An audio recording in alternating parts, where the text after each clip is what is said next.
Today's guest is Amy Mucha. She is the owner of Daisy Pops, which is a home bakery in Kent, Ohio that specializes in cake pops. In this conversation, we discuss her journey from being a math teacher to becoming a full time business owner and everything in between, and her future for cake pops and what it's like being in the cake pop industry. So be sure to stick around, and if you support your local legends, be sure to like, share, and subscribe. Is Daisy Cake Pops? Yes, Daisy Pops. It is a cake pop bakery. People always ask us, what else do you make besides cake pops? And I say, that's it. It's just cake pops, which is pretty fascinating that you can make a business from just cake pops. But yeah, that's what we do. We can popify anything essentially. So if you want something in cake pop form, we can do it. What exactly is a cake pop? I've never heard of it, and then I'm doing research into your company, and then I realize, wow, Starbucks has cake pops. They're this well-known thing. I guess I've been sleeping under a rock, but I'm sure I'm not the only one. So, what is a cake pop? I do think you have been sleeping under a rock. Pops have been around for about 12 or 13 years now, I think is when they were officially invented. But a cake pop there are kind of two ways to make cake pops. You can like bake little cake balls. So it tastes exactly like a piece of cake and dip them in chocolate. That is not what we do. So we bake our cakes, we smash them up into little pieces, we mix them with frosting. So then it's kind of like Play-Doh, actually, edible Play-Doh. And then we form that into the shape and we dip it into chocolate. So you bite into it and it's more like a truffle than a piece of cake. So a lot of people will say, oh, like, is this baked fully? Like, yes, it is fully baked. But it's like a different texture than what you'd guess. And I think it's a more delicious texture as well. Yeah, I'm definitely going to have to try one. I have a huge sweet tooth, and desserts are my go to. So, I'm definitely going to have to try one. And I'm just curious, like, how did you even get started in this? Like, have you always baked? And what about cake pops? Sure. I've always enjoyed baking. My mom and my grandma were good bakers, so I would just bake with them. And then before I had kids, so we're talking like 11, 12 years ago, my mother-in-law got me a cake pop book simply because it had a koala cake pop in it. And I have been obsessed with koalas since I was 4 years old. And she was like, "Here, you're good at baking. Like, try to make this." I'm like, "Oh, okay. Like, I'll try it." So I tried making cake pops, and it wasn't a fail, surprisingly. So yeah, I just, kept making them like super on the side. Like I was a high school math teacher in my former life. So I would bring in cake pops to bribe my students was really the first use of cake pops. Or as my kids, started having their birthday parties, I'd make cake pops for those. And then it just kind of kept growing from there. Wow. I actually read that one of your math students helped you come up with the logo and kind of get things launched. Could you tell us a little bit about that? Yes, yeah, it was. It's actually all thanks to my students. I feel that Daisy Pops is a thing. So this individual, Liv, is her name. She's now, graduated from college and like has a big girl job. But she had helped me like do some illustrations and such. She's very artsy, and so her senior year is when I was really starting Daisy Cakes back then. And so we kind of like sat down one night over spring break and was like, hey, like let's make Facebook, let's make Instagram, let's make this a thing. So she like ran my social media for me, for quite a while, and just did all our illustrations that we needed for our flavor cards, and was just a big part of it. And it wasn't just her; there was a whole group of senior girls that year that they were essentially my work squad. I couldn't pay anybody, so I would pay them in cake pops for their graduation parties. So it's really special now. I've made cake pops for their wedding showers and for their weddings, and a few of them are still working for me. So it's just students have been a huge part of the Daisy Pop story. That's amazing.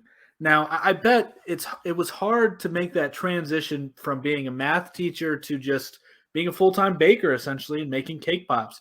How was that process? Like, was it a huge adjustment? Was it scary? Yeah, it was terrifying. I loved teaching, so it was not necessarily that I was like, oh my gosh, get me out of this teaching thing. I need something else. That was not it. People would actually ask me for probably a couple of years. They would say, Amy, when are you gonna stop teaching and do cake pops full time? And I'd roll my eyes and think, what a dumb question, because I love teaching too much to quit, and you can't make a living off of cake pops. Then COVID came, and it took the parts of teaching that I loved away. I loved the relational aspect of it, and that was just non-existent, for that time being. But it made teaching hard, really, really tough, which all teachers out there can say amen to. And at the same time, it made cake pops and individually wrapped treats very popular, if you will. So since I was not going into the classroom every day, I had a lot more time to spend on the cake pops. And seeing that, I was like, oh, like when it's more of me behind it, like we could really make this into something. So it was many months of tears, prayers, discussions, figuring out, do I continue to teach after the 2021 school year? And ultimately I decided to not. And so I retired officially in May of 2021 and have been cake popping full time ever since. That's amazing. Now,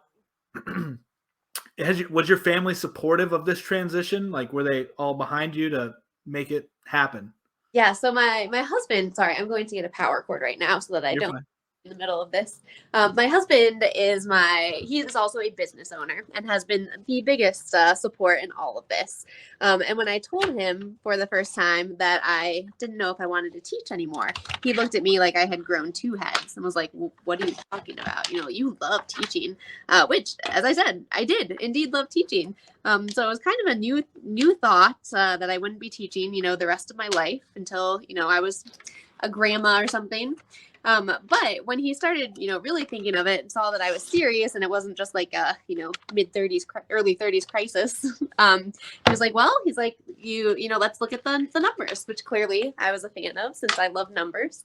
So we kind of sat down, said, okay, can I make my teaching salary in cake pops? Can we actually do this? And we discovered that indeed I could. And then doing this full time let me really think about opening a storefront, which is coming very soon, and just all sorts of different things. So my husband has really been the rock behind this. So yes, and my kids, they're like, yeah, sure, why not? Like cake pops, woo. Right. They get the free cake pops. They enjoy Right. it. Yeah. Yeah. That's awesome. So have you had any experience before, like starting a business? Have you always been entrepreneurial, or is this kind of like your first go at it? Oh, I mean, I made friendship bracelets in elementary school and sold them for 50 cents if that counts. But no, this was pretty much my first experience with it. I would have never said, oh yeah, I'm a business person. I always thought, that's my husband, and I'll Mhm. just teach math. But it turns out that I can actually do some business, as long as I'm surrounding myself by people who are smarter than me and know more than me and are good voices of reason for me. Yeah, no, for sure. And I want to circle back around to when I was asking, is your family supportive to the Yes, decision you made? And the name is, the name. I believe, one of your children. So could you tell us the story behind that and how that came to be? Sure. Yes. When we were trying to figure out a name, I was like, well, I mean, trying to figure out how to work koala in it. I was like, probably too much. So I asked my oldest son, Peter. I was like, okay, Peter, what about Petey Pops? He was like, no. So then I just skipped over Charlie, because he's the middle child, so he gets skipped over. And then I went to Daisy, our youngest daughter, our only daughter, youngest child. And her nickname, one of the many nicknames we called her, was Daisy Cakes. And I was like, oh, I guess that's kind of appropriate. So it makes sense. She's the only girl. She's the only object name in our family. So she got the naming rights. And it is very apropos because she's really the only one of us in our family that still lives and breathes cake pops. She loves eating them. She just loves everything about them. And the rest of us were like, we'd probably rather have ice cream because we're always around cake pops, but not Daisy. Cake pops, till she dies, which is great. Do they help you make the cake pops at all? So they can definitely help me make them. They're very good at it. But they usually don't participate too much in the making. The places where they shine is that Daisy is my little cake pop party and workshop helper. So we like doing that, going out and for people's birthdays or for their nights out or whatnot. And so we'll actually put on like a cake pop workshop. So everybody makes 6 cake pops, gets to take them home. And Daisy is my setter upper and then my demonstrator as well. So everybody's always like blown away. They're like, wow, she can make them so well. I'm like, well, yeah, she's done this hundreds of times, so she doesn't really have a choice. But so she really enjoys doing that. And then the boys, they're mathletes. They really like math and numbers. So they really love coming to the markets with me and working the cash register. So like they do adult work essentially. Like they know exactly how to run it. So yeah, all 3 of them are involved already, which I absolutely love.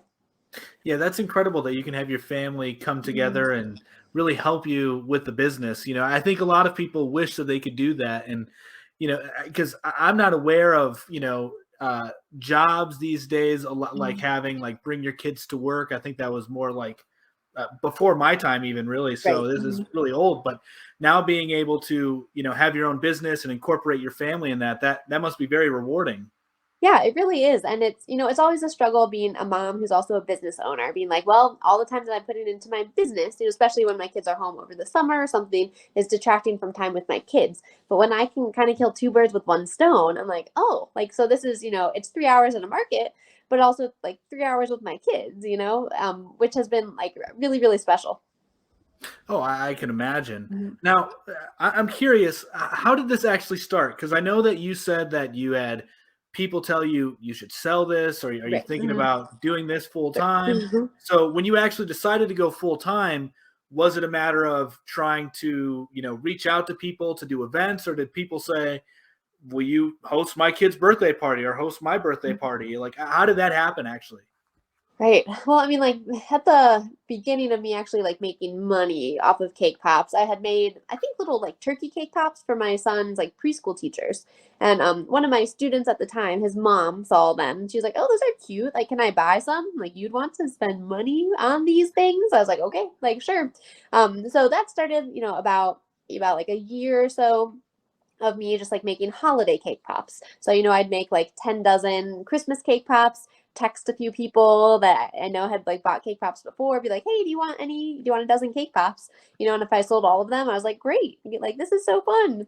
So that continued for, like I said, about a year. And then one of my friends asked for custom cake pops. She wanted custom footballs for a birthday party. And I was like, oh, like, okay, sure, why not? Like, we'll try doing that. So we did that. So that was about a year and a half of just like making money like super, super on the side.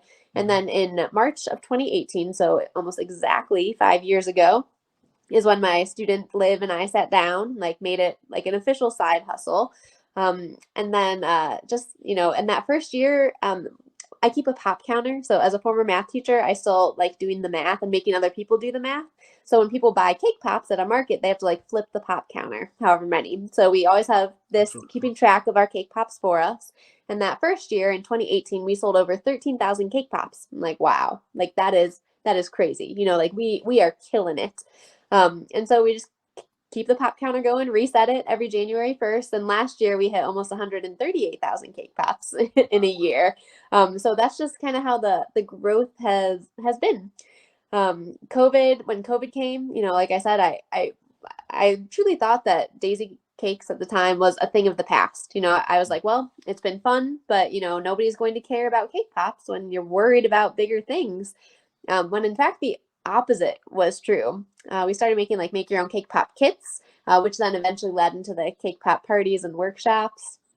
So we got like a lot smarter. We pivoted very hard on how to easily get people their cake pops, on how to make everybody go through our website, how to do contactless pickup. We started doing deliveries then as well. So just a lot of the things that are, like basic tenets of our business now really did start during COVID, simply because we were forced to do things differently. Right. That makes complete sense. Now, when I go to your Instagram page, when anybody goes to your Instagram page, you can actually view your shop, and it looks like you can buy the cake pops right off of Instagram. So, how does that work exactly? Because if I'm not mistaken, you're an at-home bakery. Like Mhm. you're doing this out of the comfort of your home. Yeah, we are doing it for another month or so. We're doing it out of the comfort of our home. But yeah, so how it works is our customers can order online. So I always when people call say, "Hey, can I stop in, to your storefront?" I'm like, "Well, you can stop into our website because that's our storefront." So people can go online, they can order, and then as I mentioned just before this, is we try to make it really easy. So people can always come pick up at my house. We have an outdoor pickup freezer so people can come pick up, as long as they order the day before, pick up their cake pops, or we can ship cake pops, or we have a lot of like friend businesses that are pop pickup places for us. So anywhere from like Cleveland to Akron to Medina, we have other businesses that are open. We'll just deliver our cake pops on Friday, and people can pick up their orders from those places. And then it's just really good, like cross promotion too, because if you're going into a coffee shop to pick up cake pops, hopefully you're also going to buy coffee, from this place as well. So I've really most enjoyed just getting to know these other business owners that we work with. Yeah, that seems like an amazing connection that you can build and Mhm. relationship that you can build with these other business owners. You're helping their business, they're helping your business. It's Right. very Mhm. symbiotic, and that's awesome. Now, what kind of tips or advice would you have for somebody who's interested in starting a bakery, but maybe doesn't have the capital to buy a storefront to start off with? You can start one at your house as you're showing now and Yeah. Mhm. grow from there. So, Mhm. are there like regulation constraints? Are there certain things that you have to watch out for? Like, what tips and advice would you give to somebody? Sure. I mean, I say stay in your house as long as you possibly can because there is no overhead essentially. Mhm. So that's really we were able to until we took out our loan for our storefront that we're working on right now. There was never any cake pop debt, simply because we were able to work out of our house. So I say, ride that wave as long as you can. And there are ways. I mean, people were always surprised, like, oh my gosh, you're a home bakery, so you can still give off the impression that you are bigger than a home bakery, even if you're still doing that. Mhm. So that was really helpful. And the in Ohio, especially the cottage food laws are really helpful to home bakers. They make it easy to do. You don't really have to jump through hoops, which I have been very, very grateful for. Now realizing how many hoops you have to jump through to be a commercial bakery.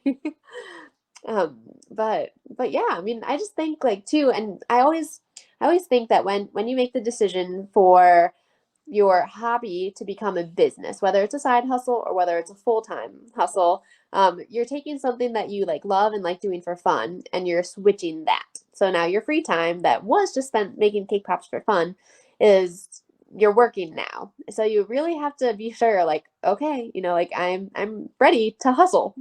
Whether, like I said, it's side or full time hustle, you're going to be working a lot. And a big part of that too is having a family that supports you. So, like without my husband, also being a fellow business owner and knowing the hustle that it takes, I don't know if I would be sitting here talking to you right now, honestly. So yeah, that goes back to just surround yourself with people who are further ahead in the game, more experienced, and just ask questions. Like that's all I do. Like right before this call, I was on a phone call with a very well established bakery in the area, just asking them questions. And usually people are more than happy to answer those questions, which still blows me away. But I'm grateful for people's innate kindness most of the time. Yeah, no, questions, showing the humility to be able to Mhm. say, "Hey, I don't know this. Can you help me?" Right. Is a tremendous thing, and I agree with you as far as if you can keep your business at your house for as long as Mhm. possible, do that. That's currently how we're operating the commercial cleaning company. Is Great. completely out of my house. All the cleaning supplies are in the garage. I have one Mhm. employee. He comes over and grabs everything from the house, and he goes and does what Great. he's going to Mhm. do, and I pretty much have no overhead. Eventually, there'll become a time when we have to expand out and Right. have other Mhm. storage units. But as long as you're able to, maintain inside your Mhm. house, I think that's the best way to go for anybody starting out. For sure. So, not only do you have an Instagram shop where people Mhm. can pick up at your Mhm. house or have there's a delivery system as well, but it looks like you guys have done pop up like a cart in Mhm. Kent, I believe it is. So how does that work exactly? Like, Sure. Yeah, we do a lot of like markets, so farmers markets and such. And so a couple of years ago, a few years ago now, I was like, I kind of want like some type of a mobile unit. So, it's Mhm. more than just like a tent you put up when you go to these markets. So I was looking around, I'm like, oh, a used ice cream truck would be really great. And I quickly realized that used ice cream trucks were still way out of my price range, even used. So I was like, okay, like what else is there? And I came across vending bicycles. I'm like, oh, these are cool. So I found a company in California that made them. But it was still about like $2,500, which I did not have at the time. And so I threw it out to my AP statistics class at the time. I said, "Hey, kids, I want to sponsor. Like somebody find me a business or individual who will front this money for me. I'll pay them back in cake pops." And I did not actually expect it to work. But one of the kids who actually currently is my sales and marketing intern, so he has not gone too far from the Daisy Pops realm. But he went to our head of our School of Business and Entrepreneurship at our school, and he said, "Hey, like Miss Mucha, needs this bicycle. Can we buy it for her as a class project, and then she'll pay us back in cake pops?" And sure enough, that's what they did. So they used it kind of as like a class project. They like did studies, collected data from it, and so that became our pop cycle. And we take that to so many events. People can rent it for their birthday parties. It's just really cute, really Instagrammable. And now, in addition to the pop cycle, we have a pop cart, which is just a smaller version and not a bike. And now we have a pop mobile, which is actually a certified like food truck that we can just pull up to events and make it rain cake pops out of the vending window. That is amazing. So, how Mhm. did you go about getting like to where you are now with the mobile van or the truck? Sure. Well, when I was still teaching, every day I would pass by this restaurant that had sadly gone out of business during COVID, and they had their van out in their parking lot, just sitting there. And every day I was like, "Man, I want that van." Like I really do. But I didn't know how to get a hold of them because they were out of business. So I couldn't just. I tried calling and nobody answered, of course. So I didn't know how to get a hold of them, and also I didn't have the money for a vehicle. Well, at that same time is when I was finally deciding, okay, like I'm not going to come back and teach, which then means I should probably open a pop shop, if this is going to be the full time gig, which then led to getting a loan. And I was like, well, I could work a pop mobile into that loan. So the money part was taken care of. And then it also turned out that one of my husband's friends, he was like, "Oh yeah," he's like, "I'm good friends with the former owners. Like, let me put you in touch." And they sold the van to us for an incredible price. So now we just had it, wrapped. We had it outfitted inside to please the health department. So yeah, now it's a fully functional food truck. Awesome. So, what do you think has been your most challenging thing that you've encountered since being a business owner? Oh, challenging thing. Hmm. I think the most challenging thing is kind of being like where the buck stops, essentially. Like when I Mm. was a teacher, I always knew like I could handle most everything that was thrown at me. But if there was something that was above my pay grade, I could go to our headmaster. I could go to our dean of students. I could go to my lead teacher and be like, "Hey, like this is out of my league. Can you please help me? Slash, can you take care of this for me?" Well, there is no above my pay grade. There is no out of my league because I am the pay grade and I am the league. So that's just it's kind of tough sometimes when you're the boss. So like Mhm. you're taking care of everybody else, you're making the decisions. And of course, my coworkers are incredible and help me in so many ways. And, they are great sounding boards for me and help me think through all of the situations and problem solve with me. But at the end of the day, like I'm where the buck stops. So it's a lot of responsibility to have. So that's what I always say, just have smarter people than you who you can ask questions to. So even if they're not in the same field, like if you have mentors, or just just friends who are willing to help you through whatever you're going through, and that makes it much more doable. Yeah, for sure. And it sounds like, if I'm understanding correctly, you have people that help you with the business currently. So you technically have Yes. people that work for you, Yep. right? Hmm. Now, how is it being that you're a completely remote company, it seems, and Hmm. that you can build the culture and have people want to work for you? I mean, your students wanted to help you. They helped Hmm. you get was it an ice cream truck that you were saying, or Yeah, they got me my vending bike because I was a started vending looking for an bike? ice cream Okay. truck. Yeah, so they Yep. got you the vending bike. Hmm. So you seem to have a very maybe a charismatic way about yourself to Hmm. have people want to work with you. So how do you cultivate that culture, being that you're at home, but you still have people to Mhm. work for you and they want to work for you? Right, yeah. This kind of goes back to teaching. So, as a math teacher, Pi Day, March 14th, it's a very big day. And so I remember Pi Day 2016, I believe. I was like, you know what? Like, we're going to make this a big deal. Like, we're going to make Pi Day t-shirts. We're going to have pies in my classroom. We're going to make like a big Pi Day, like trivia game. And like winners will get Pi Day cake pops, of course. I was bringing those in. And so I asked my husband, months before, I'm like, hey, can you print these Pi Day t-shirts? Because his business at the time was screen printing. And he said to me, sure, as long as there aren't like 400 t-shirts. I'm like, no, Nate, like there aren't that many nerds at CVCA, like probably 100 or so, it'll be fine. And so, I'm pumping it up. We do like Pi Day t-shirt design competitions, like up through like each class, like school wide. And so I take all the orders, and sure enough, how many shirts did people order? 390. So we did print, in fact, 400 t-shirts, and that was the last time my husband ever printed t-shirts. But like I just feel like that, like I've always loved kind of bringing people together for a cause, even something as silly as Pi Day. Like who does that? But it's fun to do that, and I feel like if you just get like hyped about something, people see that, and then they're like, oh, like Mrs. Mucha's hyped about pie, whatever that is, so like I should probably be too.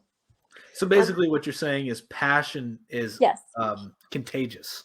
Yeah, exactly. Yeah, that's a great way to say it. Yes. So yeah, and I feel like that's just, kind of how the cake pop business has been too. And it's been very, very fortunate for me that almost all of my coworkers, they are people that I knew already or are one removed. So I've never actually had to put out like a we're hiring yet. Because it always just seems to work out so nicely that when I'm like, oh no, I need somebody else, somebody always comes along and says, hey, Amy, are you hiring? I'm like, oh my gosh, yes, I am. So yeah, I just have the best coworkers. They are the kindest people, the hardest working, the most like forgiving of me. I feel like they're just so understanding, like, yes, I know you're figuring it out too as we go. Um, so yeah, I'm just surrounded by great people. That's awesome. So what would you say is the biggest skill that you've been developing since becoming a business owner? Oof. I feel like everything I do is like trying to make our process more efficient and more consistent. Like that's a huge Mhm. thing is if we can just move faster, well, while not giving up on the quality of our product, then great. So my husband and I have been doing like these little like prototyping. We do 3D printing a lot, and we use that a ton in our cake pop business. So we're working on ways where we can like dip multiple cake pops at a time. We're working on ways where we can, like massage off the extra chocolate instead of like hitting the cake pops. Working on ways to like cut multiple discs out at a time. So that's actually a big thing that we've done is most cake pops you see are spherical. So, they look like a ball. But we realized that if we can make them disc shaped, it makes our efficiency like skyrocket. So last summer at the very beginning, we started making all of our cake pops into disc shapes, and we will never go back to 3D pops because it was just incredible. So everything that is more efficient, more consistent, more time saving is what I'm always chasing after. Awesome. So that's fascinating. Using 3D printing to make your food, to make these desserts. How did you come about discovering the two would go together? Sure. So my husband, he had a 3D printer. His business did like before COVID. And so he would make me like little cake pop stands. So when you make your cake pops, you want to let them dry, so you put them in these stands. So I was using like styrofoam at the beginning, and he was like, I could probably like find one online that we could just print. So I was like, oh, that would be great. Let's do that. So he did that. We, kept being on a search to find a better one. So we finally found one that worked for us, made a few little adjustments to it. And then when COVID hit, I was supposed to be teaching a class to students during something that we did called M term, where kids could do like fun trips or like a fun little, class like cake popping. And of course, M term got canceled thanks to COVID. And so they had paid, $50. I'm like, I want to try to get them their money's worth somehow. So I'm like, I can make them like a make your own cake pop kit. So I, printed more 3D stands to put in these kits, gave them the cake dough, the sprinkles, etc. And so they would, come and pick up from my pickup freezer. and be able to do that at home. And so we started selling those kits. And so the 3D printer at my husband's business was running 24/7. Like there were some nights he was going down there at 2 a.m. to like, take off the prints and start a new one. So we just brought it back to our house finally. We're like, we're just gonna rehome this printer. So yeah, we use it for stands. We cut out our cake pops now, so we have many like circle cake pop cutters. We use the discs. We can do like, we just did bunny heads for Easter. We can do like carrot shapes. So any shape that I need, we can make it into a cake pop cutter now. And then in addition to that, we can do cake pop cakes, which are like, they look like wedding cakes. They're tiered, except they are made out of cake pop. So like you just pull a cake pop out of the cake. Usually how those are made are with styrofoam and like you use toothpicks. And it's just not a very exact science, which I hated. Like, no, there has to be a better way to do this. So my husband and I prototyped, asked questions of, there's one other cake popper who does something like this. And so we have these 3D printed stands now where the cake pop actually just, the stick goes in and it looks incredible. And we just, like innovating. So that's a distinguishing quality in your business, it sounds like, is to implement the 3D printing. Yes. That's amazing. Yep. Now, what would you say is your vision for the company in the long term? Pop domination, total pop Nice. domination. I'm just kidding. I mean, I say I'm just kidding, but maybe not. I don't know. You're being serious. Yeah, maybe a little. I mean, I always say, like, let me get this first pop shop under my belt. Like let's see how it goes. But ultimately, would I like love to be essentially the crumble cookie of cake pops? Like, sure, but even like more than crumble, we love the interactive aspect of doing the pop workshops and pop parties. So if it's kind of like a pottery place, I feel, like where you go like make your own pottery, but also like a crumble combined, where it's like you can go there for an activity or you can just go there to pick up your cake pops.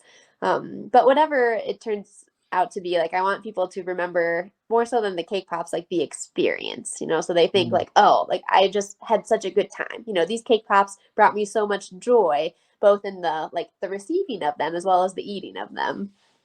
Yeah, and it sounds like you're doing a great job at getting the customers already interacting with the business by the counter that you were talking about earlier.